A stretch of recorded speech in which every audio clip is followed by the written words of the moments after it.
नमस्कार मित्रांनो, आपण मागणीचा नियम या घटकाचा अभ्यास करत होतो. आता मागणीचा नियम अभ्यासण्यापूर्वी आपण मागणी म्हणजे काय याचा अभ्यास केलेला होता. काय सांगता येईल मागणीचा अर्थ?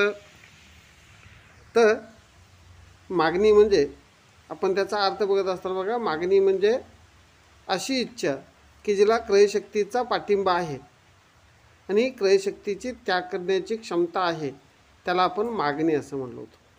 म्हणजेच मागणीचा अर्थ बघत असताना नुसती इच्छा असून चालत नाही आहे, तर इच्छेबरोबर त्याला क्रयशक्तीचं पाठबळ असावं लागतं आहे आणि ते खरेदी करण्याची क्षमता असावी लागते, तरच आपलं इच्छेचं मागणीत रूपांतर होतं. आणि त्या दृष्टीनं आपण मागणी ही संकल्पना बघितली होती. मागणी म्हणजे काय? तर इच्छा असणं, त्या इच्छेला क्रयशक्तीचा किंवा खरेदी करण्याची तयारी असणं आणि मग त्या ठिकाणी खरेदीची क्षमता असणं म्हणजे आर्थिक पाठबळ असणं, या घटकाचा अभ्यास आपण बघितला होता. यानंतर आपण मागणी निर्धारण करणारे घटक बघितले होते आणि मागणी निर्धारण करणारे घटक बघत असताना त्यामध्ये मागणीवर अनेक घटकांचा परिणाम होतो आहे, या घटकाचा अभ्यास आपण केलेला होता. आणि त्या अनुषंगानं आपण मागणीचा एक नियम बघितला होता. आता मागणी निर्धारक घटक बघत असताना किंवा मागणीवर परिणाम करणारे घटक बघत असताना आपण यात काय बघितलं होतं बघा, की मागणी ही अनेक घटकावर अवलंबून असलेली बाब असते. म्हणजे मागणीवर अनेक घटकांचा परिणाम होत असतो आणि अनेक घटकापैकी एक अतिशय महत्त्वाचा घटक सांगितला जातो आहे, तो म्हणजे वस्तूची असणारी किंमत.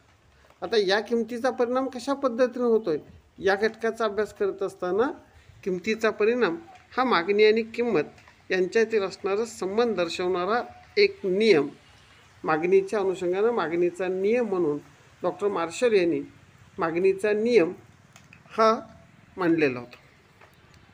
डॉक्टर मार्शल यांनी 1890ला जे पुस्तक लिहिलं गेलं, या पुस्तकामध्ये किंवा जो ग्रंथ प्रकाशित केला, या ग्रंथामध्ये 1890ला डॉक्टर मार्शल यांनी प्रकाशित केलेल्या अर्थशास्त्राची मूलतत्वे या ग्रंथात डॉक्टर मार्शल यांनी मागणीचा नियम मांडला होता. आता हा मागणीचा नियम काय होता? आपण मागच्या वेळेला बघितलं होता मागणीचा नियम आणि त्याचे असणारे गृहीतकांचा अभ्यास केलेला होता. यामध्ये आपण जर बघितलं तर मागणीचा नियम मांडत असताना त्यांनी इतर परिस्थिती स्थिर असताना वस्तूच्या किमतीत वाढले असता मागणी घटते आणि वस्तूची किंमत कमी झाली असता मागणी वाढते. म्हणजे वस्तूचा किंमत आणि मागणी यामधील असणारा संबंध हा या ठिकाणी त्यांनी स्पष्ट करण्याचा प्रयत्न मागणीच्या नियमामध्ये केलेला दिसून येतो. म्हणजेच वस्तूची किंमत आणि मागणी कशा पद्धतीनं बदलते या घटकाचं विवेचन करण्याचा प्रयत्न डॉक्टर मार्शल यांनी मागणीच्या नियमाद्वारे केलेला होता. आता हा मागणीचा नियम बघत असताना आपण या अनुषंगानं या ठिकाणी बघितलं तर इतर परिस्थिती स्थिर असतात. म्हणजे मागणीचा नियम किंवा सूक्ष्म अर्थशास्त्रातील कोणतेही नियम मांडत असताना ते गृहीतकावर आधारित असतात, हे वैशिष्ट्य आपण अभ्यासलं. आणि त्या दृष्टीनं आपण मागणीचा नियम जर अनुभवायचा असेल, किमतीचा आणि मागणीचा संबंध जर समजून घ्यायचा असेल, तर त्यासाठी काही परिस्थिती काही इतर गोष्टी स्थिर धरल्या होत्या. मग त्यामध्ये आपण लोकसंख्या असेल, लोकांचं उत्पन्न असेल, पर्यायी वस्तूच्या किमती असतील, पूरक वस्तूंच्या किमती असतील, भविष्यकालीन किमतीचा अंदाज असेल, यासारख्या अनेक बाबी गृहीत धरलेल्या होत्या. याचा अभ्यास आपण यापूर्वीच्या व्हिडिओमध्ये केलेला होता. आता मागणीचा नियम प्रत्यक्ष कसा काम करतोय हे एका काल्पनिक उदाहरणाच्या आधारे आपल्याला अतिशय चांगल्या पद्धतीनं स्पष्ट करतोय. आता हे मागणीचा नियम बघत असताना त्यासाठी आपण जे पूर्वी मागणीपत्र अभ्यासलं होतं, या मागणीपत्राचा अभ्यास लक्षात येतोय का? बघ, मागणीपत्रक म्हणजे काय सांगता येईल? मागणीपत्रकाचा अर्थ तुम्हाला आठवतोय का?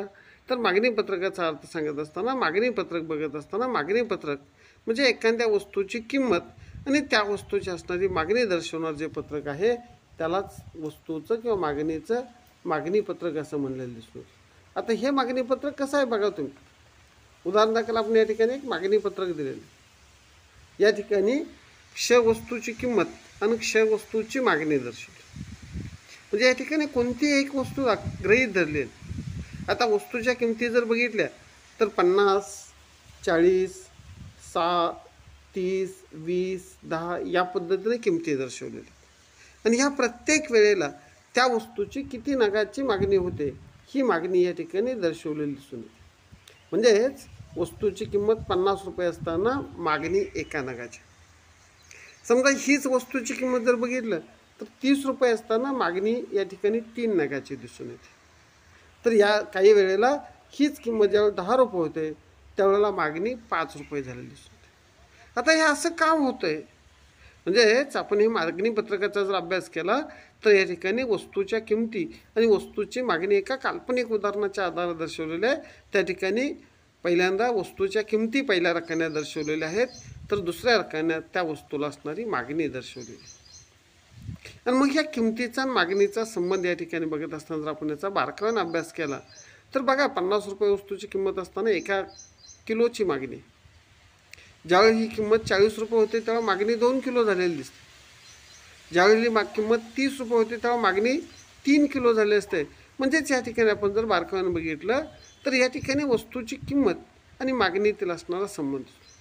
समजा हीच बाब जर आपण उलट्या पद्धतीनं बघितलं, म्हणजेच या ठिकाणी आपण जर बघितलं तर बघा या ठिकाणी मागणीची किंमत कशा पद्धतीनं दिसते याचा जर अभ्यास आपण जेव्हा करायला सुरुवात करतोय त्यावेळेला या ठिकाणी जर आपण अभ्यास केला तर लक्षात येईल की वस्तूची मागणी समजा 10 रुपये असताना मागणी 5 नगाची. ज्यावेळेला वस्तूची किंमत 20 रुपये झाली त्यावेळेला मागणी 4 नगाची झाली. ज्यावेळेला किंमत 30 रुपये झाली त्यावेळेला मागणी 3 नगाची झाली. किंमत 40 झाली. म्हणजे आम्ही जर या ठिकाणी बघितलं जसजशी किमतीत वाढ होत गेले तसं मागणीची नगसंख्या कमी कमी कमी होत गेलेली दिसते. म्हणजेच 10 रुपये असताना जर बघितलं तर या ठिकाणी मागणी 5 नगाची होती. 30 रुपये असताना मागणी 3 नगाची झाली. 50 रुपये असताना मागणी 1 नगाची झालेली दिसते. म्हणजेच या ठिकाणी मागणीचा आणि किमतीचा असणारा संबंध कसा दिसतोय बघा. वस्तूची किंमत जसजशी वाढलेली आहे तसं मागणी कमी झाली. किंवा हेच आपण जर दुसऱ्या बाजूने बघायचं म्हटलं तर या ठिकाणी आपल्याला लक्षात येईल की वस्तूची किंमत आणि मागणी वेगळ्या पद्धतीने बघायचं म्हटलं तर 50 रुपये असताना म्हणजे जसजशी किंमत कमी झालेली आहे तसं मागणीची नगसंख्या वाढलेली दिसते. 50 असताना मागणी 1 नगाची आहे. 30 असताना मागणी 3 नगाची आहे. 10 रुपये असताना मागणी 5 नगाची दिसून येते. म्हणजेच या ठिकाणी आम्ही जर बारकाईनं बघितलं तर वस्तूची मागणी आणि वस्तूची किंमत यामधील असणारा जो काही संबंध आहे हा संबंध आपल्याला एका पद्धतीनं वेगळ्या पद्धतीने या ठिकाणी दिसून आलेला दिसतो.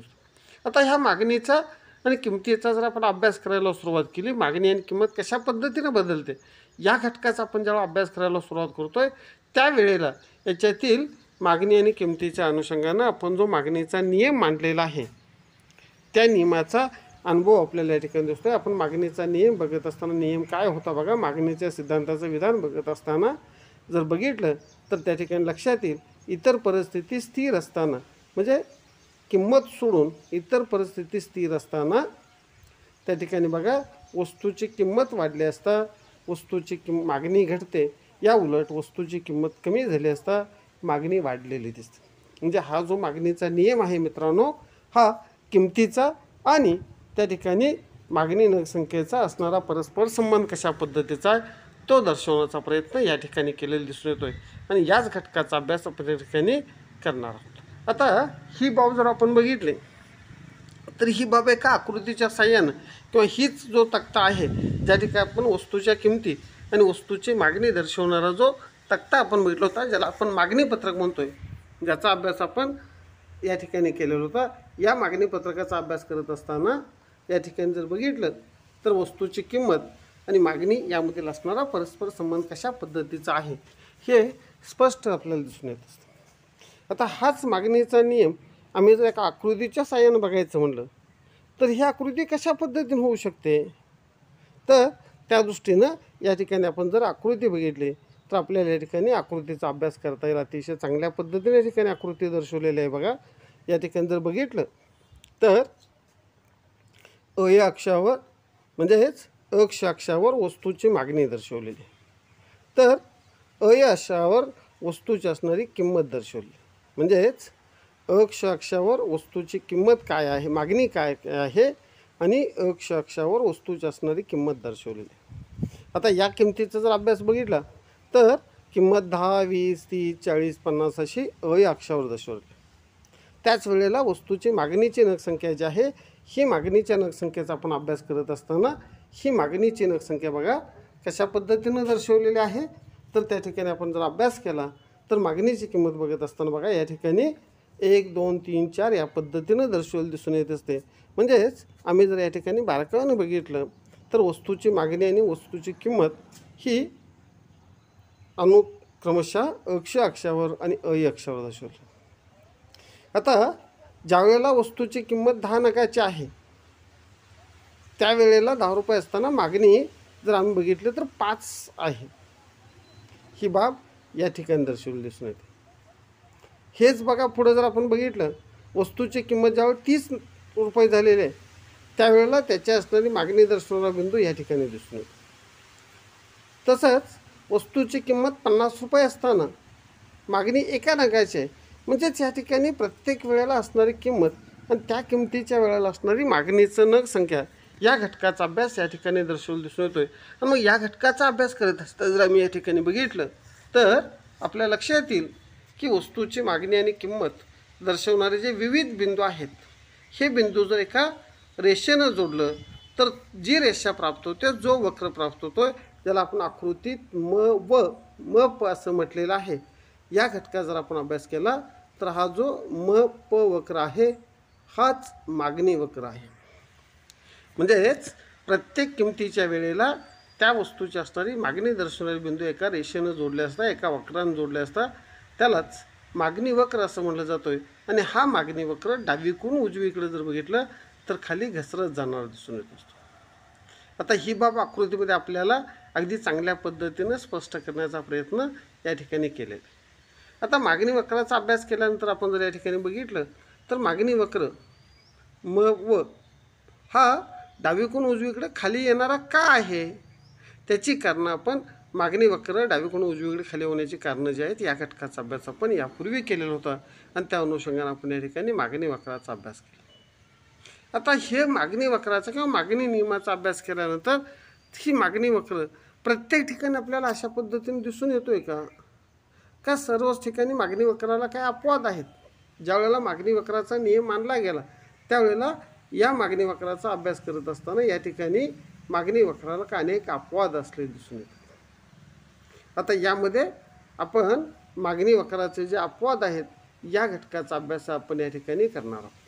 आता मागणीच्या नियमाचे अपवाद बघत असताना या ठिकाणी बघा आपण जो पहिला नियम सांगितलेला आहे किंवा मागणी नियमाचे अपवाद बघत असताना जर आपण बघितलं तर हे जे अपवाद आहेत हे अपवाद आपल्या लक्षात येतील. मागणी नियमाचे अपवाद कोणते कोणते आहेत. यामध्ये पहिला अपवाद सांगितलेला आहे तो म्हणजे गिफेनचा विरोधाभास. आता गिफेनचा विरोधाभास म्हणजे काय किंवा गिफेनचा विरोधाभास कशा पद्धतीनं स्पष्ट होतोय याचा आपण जर या ठिकाणी अभ्यास केला तर आपल्या लक्षात येईल की गिफेनचा विरोधाभास हा प्रामुख्यानं निकृष्ट वस्तूंच्या बाबतीत किंवा हलक्या दर्जाच्या वस्तूंच्या बाबतीत हा विरोधाभास दिसून येतो.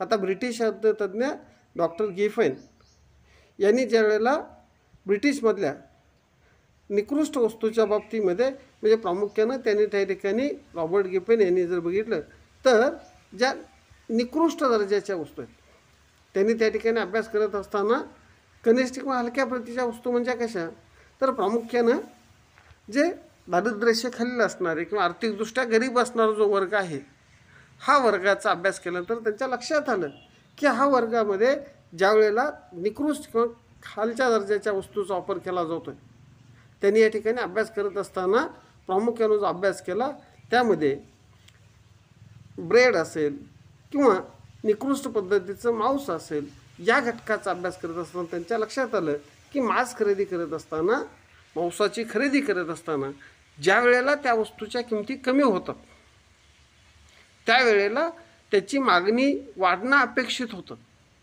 पण प्रत्यक्ष ज्यावेळी त्यांनी याचा अभ्यास केला त्यावेळेला त्यांच्या लक्षात आलं की या ठिकाणी जर आपण बघितलं तर मांस खरेदी करत असताना वस्तूची किंमत ज्या वेळेला कमी होते त्यावेळेला संबंधित व्यक्ती आपल्या राहणीमानाचा दर्जा कमी करण्यासाठी कमी होतात तेव्हा त्याची अधिक खरेदी न करता तो वेगळ्या वस्तूची खरेदी करत असतो.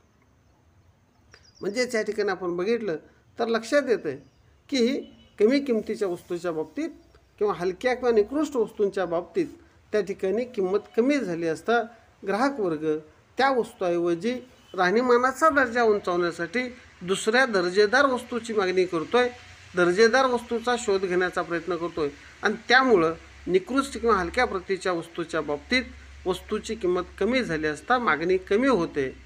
हा गेफेन यांना दिसून आलेला अभ्यासांती काढलेला निष्कर्ष आहे आणि म्हणून यालाच गेफेनचा विरोधाभास असं म्हटलं जात असतं. आपल्याला बऱ्याच वेळेला परीक्षेला गेफेनच्या विरोधाभासामध्ये सहमत, असहमत किंवा गेफेनचा विरोधाभास आणि निकृष्ट दर्जाच्या वस्तू या पद्धतीनं जोड्या लावा अशा पद्धतीचा आपल्याला प्रश्न परीक्षेत विचारला जातो. यानंतर असणारा दुसरा घटक सांगितला जातो तो म्हणजे प्रतिष्ठेच्या वस्तू. आता प्रतिष्ठेच्या वस्तूसुद्धा ह्या मागणी नियमाला अपवाद आहेत. आता प्रतिष्ठेच्या वस्तू म्हणजे कोणत्या, तर बऱ्याच ठिकाणी बघा आपल्याकडे काही वेगळी प्रतिष्ठा आपल्याकडे एक असते. आता म्हणजे कसं, एखादी वस्तू किमती खरेदी करणं म्हणजे तो आपला राहणीमानाचा दर्जा उंचावण्याचा किंवा आपण एक विशिष्ट वर्गातले आहोत हे दर्शवण्याचा प्रयत्न केला जात असतो. प्रामुख्यानं समाजामध्ये श्रीमंत व्यक्ती ज्या असतात किंवा काही घराण्याशाहीतले असणाऱ्या व्यक्ती असतात, या व्यक्ती काय करतात की आपली प्रतिष्ठा किंवा आपला बडेजाव दाखवण्यासाठी ज्या किमती वस्तू असतात, मौल्यवान वस्तू असतात, यांच्या बाबतीत ज्या वेळेला वस्तूची किंमत वाढायला सुरुवात होते त्यावेळेला त्या वस्तू प्रतिष्ठेच्या असल्यामुळं त्या वस्तू जास्तीत जास्त खरेदी करण्याचा प्रयत्न करतात आणि कमी किमतीच्या वस्तू खरेदी टाळलं जात असते. म्हणजेच या ठिकाणी मागणीचा नियमाला दुसरा अपवाद सांगितला जातो आहे तो प्रतिष्ठेच्या वस्तू. तिसरा घटक सांगितला जातो आहे तो म्हणजे भविष्यकालीन किमतीचा अंदाज. आता भविष्यकालीन किमतीचा अंदाज म्हणजे कसं, भविष्यात किमतीचा अंदाज जर व्यक्त केला गेला, भविष्यात किमती वाढणार आहेत असं जर अंदाज व्यक्त केला असेल तर त्यावेळेला किमतीत वाढ होत असताना सुद्धा भविष्यातील तोटा टाळण्यासाठी त्या वस्तूचा साठा करण्यासाठी मोठ्या प्रमाणात मागणीत वाढ होत असलेली दिसते. म्हणजेच भविष्यकालीन किमतीचा मागणीवर परिणाम होत असतो. त्याचा अभ्यास आपण मागणी निर्धारक घटकात केलेला होता, गृहीतकामध्ये केलेला होता आणि आता या ठिकाणी अपवाद सांगत असताना सुद्धा ज्यावेळेला वस्तूच्या किमती वाढायला सुरुवात होतात त्यावेळेला भविष्यातील किमतीचा तोटा टाळण्यासाठी त्या व्यक्तीकडनं किंवा ग्राहकाकडनं त्या वस्तूचा साठा करण्यासाठी मोठ्या प्रमाणात खरेदी केली जाते.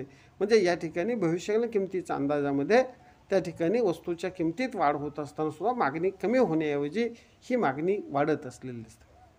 या उलट समजा भविष्यात किमती कमी होतील असा अंदाज व्यक्त केला असेल तर अशा परिस्थितीमध्ये सुद्धा आपण जर बघितलं तर किमती कमी होत असताना अजून किमती कमी होतील या अपेक्षेनं खरेदी पुढं ढकलण्याचा प्रयत्न केला जातो आहे, मागणी पुढं ढकलण्याचा प्रयत्न केला जातो आहे आणि मग त्याचा परिणाम मागणी कमी होते. म्हणजे वस्तूच्या किमती कमी होऊनसुद्धा मागणी वाढ होण्याऐवजी कमी झालेले असतात. म्हणजेच हा मागणी नियमाला असणारा अपवाद मानलं जात असतं. नंतर सांगितलं जातं आहे ते म्हणजे जर आपण बघितलं तर अपवादाच्या दृष्टीने जे सांगितलं जात आहे त्यामध्ये आपण बघितलं तर लक्षात येईल की भविष्यकालीन किमतीच्या अंदाजाबरोबर किमतीचा आभास. आता किमतीचा आभास म्हणजे काय, बऱ्याच वेळेला ग्राहकांना किमतीची आणि त्या वस्तूचं मूल्य याचा अंदाज येत नाही. बऱ्याच वेळेला लोकांच्या समाजात असं वाटते की आपण जास्त किमतीची वस्तू घेतली तर त्या जास्त दर्जेदार असतात, टिकाऊ असतात आणि अशा बाबतीत त्यावेळेला किमतीचा विरोधाभास निर्माण होतो आहे आणि अशा बाबतीत मग त्या ठिकाणी मागणीचा नियम दिसून येतो. नंतर मागणी नियमाचा अपवाद सांगितला जातो ते म्हणजे बाजारपेठेचा असणारा अज्ञान. आज आपल्याला ग्राहकाला प्रत्येक वस्तूच्या बाबतीत बाजारपेठेचं परिपूर्ण ज्ञान असेलच असं नाही आहे आणि मग जर त्याला किमतीचं माहिती नसेल, बाजारपेठेची माहिती नसेल तर अशा वेळेला ती व्यक्ती किमतीचा माहिती अभावी ती व्यक्ती त्या ठिकाणी किमतीचा विचार न करता मागणी करत असते आणि त्यामुळं त्या ठिकाणी मागणीला अपवाद दिसून येतो. नंतर सांगितलं जातं ते म्हणजे सवयीच्या वस्तू. आज आपल्याकडे अनेकांना अनेक प्रकारच्या वस्तूची सवय असते किंवा उपभोगाची सवय असते. खास करून सवयीच्या अनुषंगाने जर सांगायचं झालं तर आपल्यातले बरेच व्यक्ती तंबाखूजन्य पदार्थाचं सेवन करत असतात आणि मग तंबाखूजन्य पदार्थाचं सेवन करत असताना प्रत्येकाला आपला एक स्वतंत्र ब्रँड असतो आणि तो त्याच वस्तूचा वापर करण्याचा प्रयत्न करत असतो किंवा अनेक वेळेला व्यसनी व्यक्तीच्या बाबतीतसुद्धा हा प्रकार दिसून येत असतो. आणि मग त्याचा परिणाम विशिष्ट वस्तूसारख्या किमतीचा अनुषंगानं उपभोगाचा परिणाम होत असतो आणि त्यामुळे त्या वस्तूच्या किमतीत कितीही वाढ झाली तर त्याची खरेदी ही वाढलेलीच दिसत असते, कारण सवयीचा परिणाम असतो आहे. आणि या सवयीचा परिणामामध्ये सवयीच्या वस्तू ज्या असतात या वस्तूच्या बाबतीत मात्र मागणीचा नियम हा अपवाद दिसून येतो. नंतर मागणी नियमाचा अभ्यास करत असताना जर आपण बघितलं तर त्या ठिकाणी मागणीच्या अनुषंगानं आपण बघा नियमाचा अभ्यास करत असताना त्या ठिकाणी मागणीवर परिणाम करत असताना घटक सांगितला जातो आहे तो म्हणजे लोकांच्या अनुषंगानं जर बघितलं तर या ठिकाणी मागणीच्या अनुषंगानं किंमतीवर फरक पडत असताना मागणी नियमाचे अपवाद बघत असताना आपण काय काय बघितलं तर 1 गेफेनचा विरोधाभास, नंबर 2 प्रतिष्ठेच्या वस्तू, 3 भविष्यकालीन किमतीचा अंदाज, 4 किमतीचा आभास, व्यक्तीबाबतचं किंवा बाजारपेठेचं असणारं अज्ञान आणि सवयीच्या वस्तू यासारखे मागणी नियमाला अपवाद मानले जातात. म्हणजेच आपण या ठिकाणी आता काय काय बघितलं बघा. सुरुवातीला मागणी नियमाचं थोडंसं आढावा घेतला उजळणी वजा, आणि त्यानंतर मागणीचा नियम कशा पद्धतीनं काम करतोय हे एका काल्पनिक उदाहरणाच्या आधारानं वस्तूच्या आधारे आपण जर बघितलं तर त्या ठिकाणी मागणीचा तक्ता, मागणीपत्रक आणि मागणीपत्रकाबरोबरच त्या ठिकाणी असणारं आकृतीच्या साहाय्यानं आपण हा नियम अभ्यासण्याचा प्रयत्न केला. आणि त्याचबरोबर मागणी नियमाला असणारे अपवाद जे आहेत या अपवादाचा अभ्यास आपण या ठिकाणी केलेला आहे. आणि त्यानुसार आपण या ठिकाणी मागणीचा नियम या घटकाचा अभ्यास पूर्ण केला. यामध्ये मागणीचा नियम, मागणी नियमाची असणारी गृहीतकं, मागणीचं असणारं मागणीपत्रक आणि आकृतीच्या साहाय्यानं स्पष्टीकरण आणि मागणी नियमाला असणारे अपवाद या घटकाचा अभ्यास आपण या ठिकाणी केलेला दिसून येतो.